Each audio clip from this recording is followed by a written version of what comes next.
नमस्कार, quick news India में आपका स्वागत है। मैं शिव कुमार एक बार फिर हाजिर हूं एक नई खबर के साथ। जी हां दोस्तों, इसमें चर्चा करने वाले हैं कि अफगानिस्तान में तालिबान की बढ़ती ताकत के बीच आखिर भारत ने क्या कुछ फैसले लिए हैं। जैसा हम सभी जानते हैं कि भारत ने अपने बहुत सारे राजनयिकों को अफगानिस्तान से वापस बुला लिया है, लेकिन आगे भारत के लिए क्या ठोस कदम होंगे जिसके तहत भारत की सीमाओं की भी रक्षा हो सके। अफगानिस्तान में तालिबान का अधिकार बढ़ता जा रहा है, जिसकी वजह से भारतीय सीमाओं पर भी आतंकवादियों की गतिविधियां बढ़ने लगेंगी।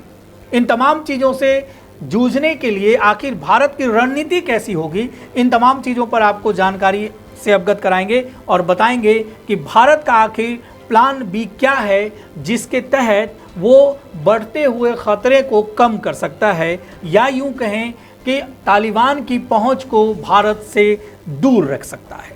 जहां दोस्तों बात करने वाले हैं उन तमाम चीज़ों की जिनके बारे में आप जानना चाहते हैं। अगर हमारे द्वारा दी गई जानकारी आपको पसंद आती है तो आप वीडियो को लाइक ज़रूर करें। साथ ही साथ ऐसी खबरें आपको लगातार मिलती रहे उसके लिए आप चैनल को सब्सक्राइब करें, शेयर करें और कमेंट भी करें।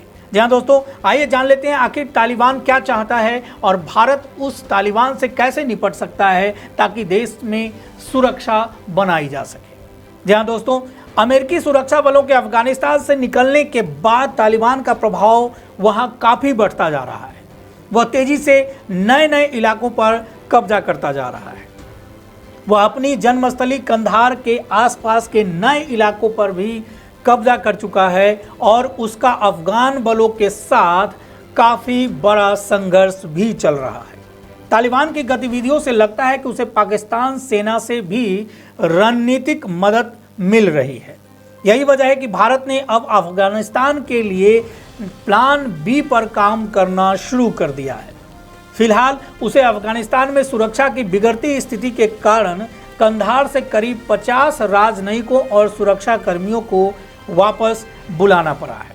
आखिर भारत का प्लान बी क्या है जिसके तहत वो तालिबान को घेर सकता है या अपनी सीमाओं की सुरक्षा को मजबूत कर सकता है। जहां दोस्तों दरअसल विदेश मंत्री एस जयशंकर रूस और ईरान के दौरे के बाद इसी हफ्ते ताजिकिस्तान और उज्बेकिस्तान जाने वाले हैं ताकि तालिबान से लोहा लेने वाले पुराने नॉर्दर्न अलायंस के सदस्य देशों के साथ रणनीति बनाई जा सके।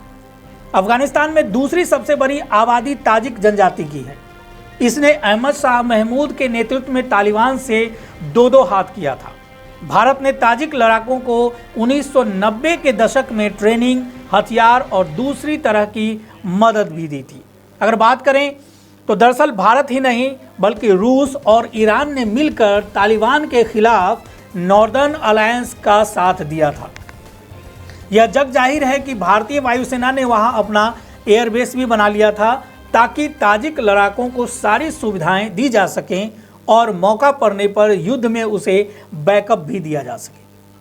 इसी तरह उज्बेकिस्तान ने अपने अफगानी उज्बेक लीडर और military commander general Rashid Dostum के जरिए अफगानिस्तान के सीमाई प्रांतों में अपना दबदबा कायम रखा था।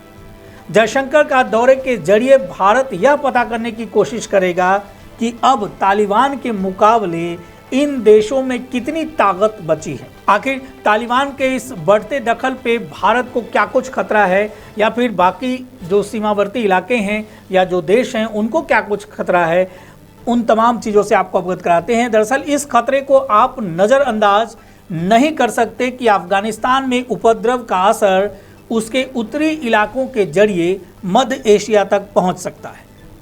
रूस ने ऐलान कर रखा है कि मध्य एशिया के देश सहित उसके किसी भी सहयोगी देश पर तालिबान की छाया पड़ी तो वो चुप नहीं बैठेगा। उसने ताजिकिस्तान में वायुसैनिक अभ्यास भी किया है। तालिबान की बढ़ती ताकत को देखते हुए 1000 से ज़्यादा अफगान सैनिक सीमा पार करके ताजिकिस्तान भी चले गए हैं। आखिर उज्बेकिस्तान में भारत जैसी ही चुनौती क्यों मौजूद हो गई है? आखिर ये चुनौती उज्बेकिस्तान के लिए क्यों प्रस्तुत हुई है? आइए उस पर एक चर्चा कर लेते हैं। दरअसल तालिबान के बढ़ते प्रभाव से उज्बेकिस्तान का अफगानिस्तान में बड़ा हित दांव पर लग गया है। वह भारतीय ट्रांसमिशन लाइंस के जरिए काबुल में बिजली सप्लाई कर रहा है। वह उत्तरी इराक को जोड़ने के लिए सीमा के दोनों तरफ इंफ्रास्ट्रक्चर प्रोजेक्ट्स पर काम भी कर रहा है। इसके अलावा भी उसका अफगानिस्तान में कई विकास परियोजनाएं भी चल रही हैं। आखिर अमेरिका के वहां से निकलते ही ये पाकिस्तान ने पलटी क्यों मार ली है? आखिर वो साथ दे रहा है तालिबान का तो क्यों दे रहा है और उसके पीछे उसकी क्या मंशा है, इन चीज़ों से आपको अवगत कराते हैं। दोस्तों, हमारे द्वारा दी गई जानकारी अगर आपको पसंद आती हो तो लाइक करना बिल्कुल भी ना भूलें। साथ ही साथ इस तरह की खास खबरें हम आपके सामने लेकर आते रहते हैं और हमेशा आपको मिलती रहे, उसके लिए ज़रूरी है कि आप चैनल को सब्सक्राइब करें, शेयर करें और कमेंट भी करें। आइए जान लें कि ये पलटीबाज पाकिस्तान आखिर फिर पलटी क्यों मार रहा है, जबकि अमेरिकी सेना अफगानिस्तान से वापस चली गई है। इस बार तालिबान अफगानिस्तान में बहुत चालाकी से कदम बढ़ा रहा है। वो उत्तरी सीमाओं और ईरान से लगी सीमा पर अपना नियंत्रण स्थापित कर रहा है, जहां से उसकी कमाई हो रही है। कई भारतीय सुरक्षा अधिकारियों का मानना है कि तालिबान को संभवतः पाकिस्तान से सैन्य रणनीति का खाका दिया जा रहा है, जिसके दम पर तालिबान सीमा व्यापार को अपने नियंत्रण में ले रहा है। आखिर ये सब करने के बाद तालिबान को क्या फ़ायदा हो रहा है? तो निश्चित तौर पे तालिबान को इससे आर्थिक फ़ायदा हो रहा है दोस्तों। यानी उन क्षेत्रों पर कब्जा करने के बाद तालिबान वहाँ से अब राजस्व की वसूली भी करने लगा है। दरअसल नाटो के सदस्य देशों के साथ साथ ऑस्ट्रेलिया और चीन तक ज़्यादातर देशों ने अफगानिस्तान से अपना बोरिया बिस्तर बांध लिया है। उधर तालिबान के समर्थन में लश्कर-ए-तैयबा जैसे पाकिस्तानी आतंकी समूहों की गतिविधियां भी काफ़ी बढ़ गई हैं। अफगानी सुरक्षा बलों के खिलाफ लड़ाई में पाकिस्तानी सुरक्षा बलों की भागीदारी के भी सबूत मिल रहे हैं। तालिबान ने पिछले हफ्ते पंजवाई और जारी पर कब्जा करते हुए पाकिस्तान सीमा पर स्थित स्पिन बोल्डक का रुख कर लिया है। उसने पश्चिम में ईरान सीमा पर इस्लाम काला क्रॉसिंग और तुर्कमेनिस्तान बॉर्डर पर तोर घुंडी क्रॉसिंग पर भी कब्जा कर लिया और वहां से राजस्व भी वसूल रहा है। आखिर तालिबान का दावा है कि वो 85% अफगानिस्तान पर कब्जा कर चुका है। आखिर इस दावे में कितनी सच्चाई है, इन चीज़ों से भी आपको अवगत कराते हैं। बहरहाल विदेश मंत्रालय के प्रवक्ता अरिंदम बागची ने कहा है कि कंधार शहर के पास भीषण लड़ाई के कारण भारतीय कर्मियों को कुछ समय के लिए वापस लाया गया है और भारत अफगानिस्तान की स्थिति पर करीबी नज़र बनाए हुए है।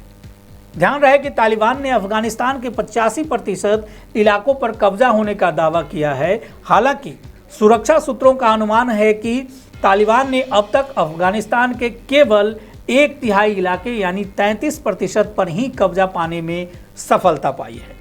लेकिन ये वैसी जगहें हैं जो शहरों और महत्वपूर्ण हाईवेज की गतिविधियां नियंत्रित करती हैं और उससे तालिबान को काफ़ी मदद भी मिलने वाला है। जी हाँ दोस्तों, ये संघर्ष काफ़ी पुराना है, जो चल रहा है काफ़ी समय से और अभी भी ये संघर्ष जारी है। आने वाले दिनों में इसका देश दुनिया पर क्या प्रभाव पड़ने वाला है, इन तमाम चीज़ों से आपको अवगत कराएंगे और बताते रहेंगे कि आखिर इसमें क्या कुछ चल रहा है। साथ ही साथ बहुत जल्द हम तालिबान आखिर उत्पत्ति इसकी कहाँ से हुई या कहाँ से आई या फिर इसका इतिहास क्या है, इस पर ही आपको खास खबर पेश करने वाले हैं और इसलिए ज़रूरी है कि वो खबर आप तक पहुँचे। आप चैनल को सब्सक्राइब करें, शेयर करें और कमेंट भी करें। साथ ही साथ हमारे द्वारा दी गई जानकारी आपको पसंद आती हो तो चैनल को लाइक करें। साथ ही साथ अगर कुछ आपके सुझाव हैं तो वो भी आप कमेंट बॉक्स में हमें लिखकर भेज सकते हैं। जी हाँ दोस्तों, अंतर्राष्ट्रीय खबर में खास रिपोर्ट में इतना ही। एक बार फिर नई खबर के साथ हम आपके सामने उपस्थित होंगे। तब तक के लिए आपका बहुत बहुत धन्यवाद। जय हिंद, जय भारत।